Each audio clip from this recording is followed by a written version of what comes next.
In the early 1800s, on a quiet island somewhere in the Caribbean, there lived a woman everyone trusted.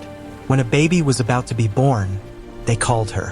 When a mother was struggling through long hours of labor, they called her. When wealthy plantation families feared losing their newborn child in the middle of the night, messengers rode across the island to find her. She carried no weapon. She wore no uniform. She never threatened anyone. She never raised her voice.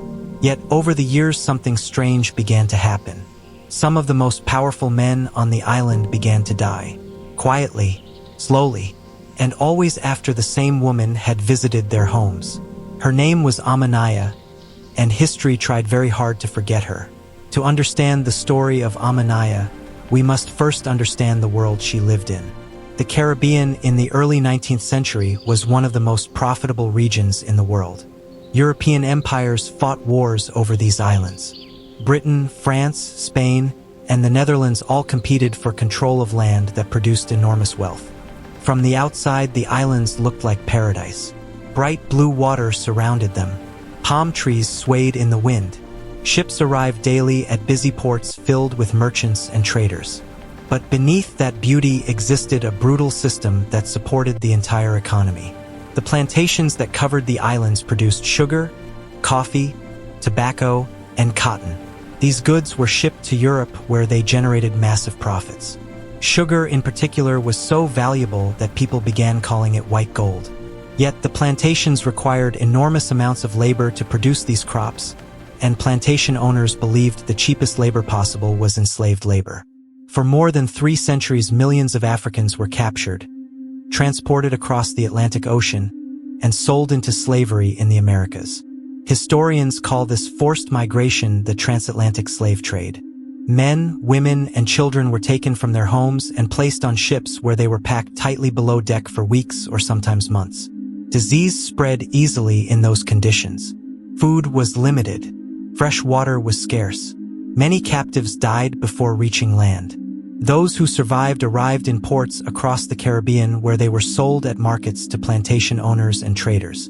Families were separated without warning. Children were taken from parents. Husbands and wives were sold to different plantations. For the traders who controlled the ships, this was simply business. They kept records that listed people as cargo. Numbers replaced names. Profits replaced humanity. Ama Naya lived in this world. But unlike most enslaved people on the island, she had a role that gave her unusual freedom of movement. She worked as a midwife. In the early 1800s, childbirth was extremely dangerous. Hospitals did not exist in most Caribbean colonies. Doctors were rare and often lived far from rural plantations. When a woman went into labor, the person most families trusted was a midwife. Midwives carried knowledge passed down through generations. They understood the body in ways many physicians did not. They knew how to calm mothers during labor. They knew techniques that helped babies breathe after birth. They knew herbs that could reduce fever, slow bleeding, and ease pain. Because of this knowledge, midwives were respected in both poor communities and wealthy households. On the island where Ama Naya lived, she became known as the most skilled midwife anyone could call. Her reputation spread slowly at first. Women who asked for her help often survived childbirth. Babies she delivered frequently lived past their first fragile days. That was not common during that time. Many mothers died during labor. Many infants did not survive their first week. But Ama Naya seemed to carry knowledge that others did not possess.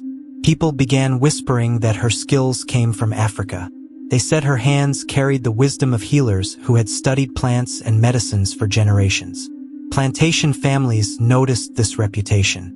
Even white plantation owners who trusted very few enslaved people began requesting Ama Naya when their wives went into labor. When childbirth began late at night, riders would travel across fields and roads searching for her small hut near the edge of the plantation lands. Because she was a midwife, Ama Naya entered spaces that most enslaved people could never enter. She walked through the front doors of plantation houses. She stood in private bedrooms where wealthy families lived. She moved quietly through dining rooms where merchants gathered to drink wine and discuss business. During childbirth, she remained close to the family for hours or sometimes days. People spoke freely in her presence because they believed she was invisible. To them, she was simply a servant performing a task. They did not imagine she was listening carefully to every word they spoke. But Ama Naya heard everything. She heard plantation owners discussing the arrival of ships from Africa. She heard traders negotiating prices for enslaved laborers. She heard them speak about how many people survived the ocean crossing and how many had died during the journey. To those men, the numbers represented profit or loss. To Ama Naya, the numbers represented families. Long before she became known as the island's most trusted midwife, Ama Naya had a family of her own. She had a husband who worked in the sugar fields. She had a small son and a daughter. Life on the plantation was difficult, but within the enslaved community, people created moments of connection and comfort when they could. Families gathered after long days of labor. Stories from Africa were shared in quiet voices under the night sky. Songs were passed from one generation to another. Ama Naya had grown up learning healing traditions from her grandmother. The older woman was respected among the enslaved community as someone who understood plants and medicine. As a child, Ama Naya often walked through the forest with her grandmother, who would point to leaves, roots, and flowers growing along the paths. Her grandmother explained how certain plants could reduce fever. Others could ease pain during childbirth. Some roots could stop bleeding. Others could calm stomach sickness. The forest was like a living pharmacy to those who understood it. But her grandmother also taught her something more complicated. She once told Ama Naya that plants could heal people, but plants could also punish them. Some herbs were harmless in small amounts but dangerous in larger doses. Some plants weakened the heart slowly. Others caused illness that looked natural. Her grandmother spoke carefully about this knowledge because it could easily be misused. She warned Ama Naya never to use such knowledge in anger or cruelty. Knowledge, she said, was a responsibility that must be carried with wisdom. For many years, Ama Naya used her knowledge only to help others. She assisted older women who helped with births. She studied plants in the forest. Eventually, plantation families began calling her whenever childbirth became difficult. Her life followed a quiet rhythm between the huts of enslaved communities and the large houses of plantation owners. Then one year, a slave trading ship arrived at the harbor and everything changed. Ships arrived regularly in Caribbean ports, but this one carried traders looking to purchase laborers for plantations in other colonies. Temporary markets appeared near the docks. Enslaved people were gathered, examined, and sold to buyers who traveled between islands searching for workers. During the chaos of that market, Ama Naya's life was torn apart. Her husband was sold to a plantation in another colony. Her young son was purchased by a trader who planned to ship laborers overseas. Her daughter disappeared during the confusion when groups of people were forced onto wagons and boats. Ama Naya searched desperately for days, but markets moved quickly. Ships left the harbor before families could be reunited. Records were rarely kept carefully enough to track individuals once they were sold. Within a week, her entire family was gone. She never saw them again. Many people who experienced such loss broke under the weight of grief. But Ama Naya did something different. She became quiet. She continued her work as a midwife. She walked between plantations delivering babies. Outwardly, nothing seemed different about her life. Inside, however, something had changed. She began remembering every lesson her grandmother had taught her about plants. Not only the herbs that healed the sick or eased childbirth, but also the plants that could weaken the body slowly. The ones that caused illness that looked like fever. The ones that stopped the heart gradually. Knowledge like that was dangerous, so she never spoke about it to anyone. She simply remembered. The first man who died years later was a slave trader named Mr. Holbrook. Holbrook owned ships that carried enslaved Africans across the Atlantic.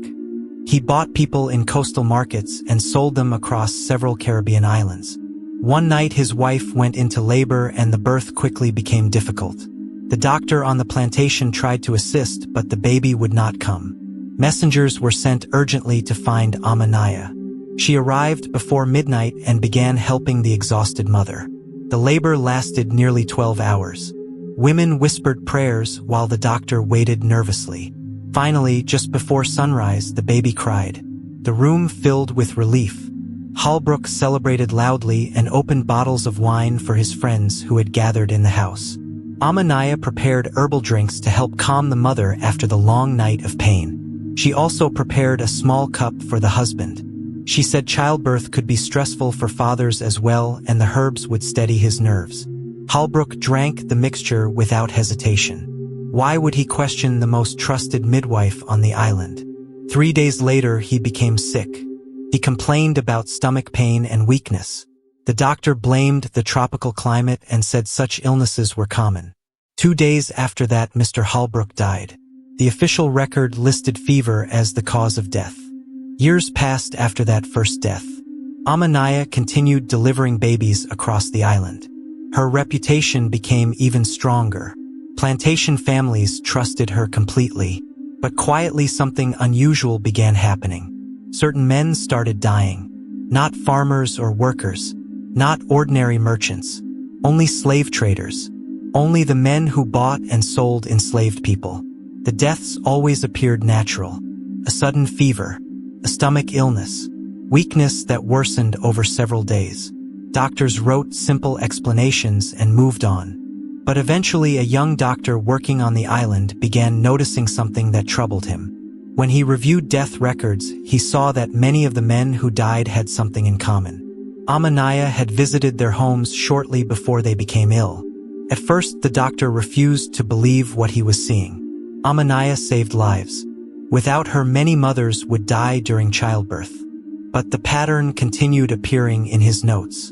The same midwife, the same type of illness, the same slow deaths affecting only slave traders. The doctor began keeping careful records of every birth Ama Naya attended. Months later, another trader fell sick and died after she had visited his home during a difficult delivery. The doctor decided he needed to speak with her directly. One evening, he walked toward the small hut where Ama Naya lived near the edge of the plantation fields. The sun was setting behind tall rows of sugar cane. Ama Naya sat outside quietly grinding herbs in a wooden bowl. The doctor approached slowly and asked a simple question. He asked whether she hated the men who traded slaves. Ama Naya did not answer immediately. She looked out across the fields where enslaved workers had spent the day cutting cane. After a long silence, she said that every mother loves her children. The doctor felt a chill when he heard those words. He asked another question, more direct than the first. He asked if she had poisoned the traders who had died. Ama Naya turned toward him calmly. Her eyes showed no anger. They showed something closer to exhaustion. She told him that she helped bring the children of those men into the world.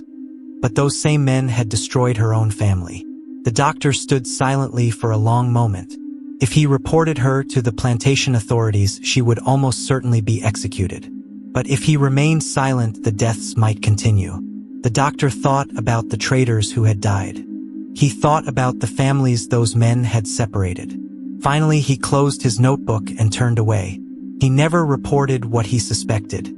A year later, Ama Naya disappeared from the island. Some people said she escaped on a ship that carried supplies to another colony. Others believed she moved deeper into the countryside where small communities of escaped enslaved people lived hidden in forests and mountains. A few whispered something even stranger. They believed the doctor himself had helped her leave the island.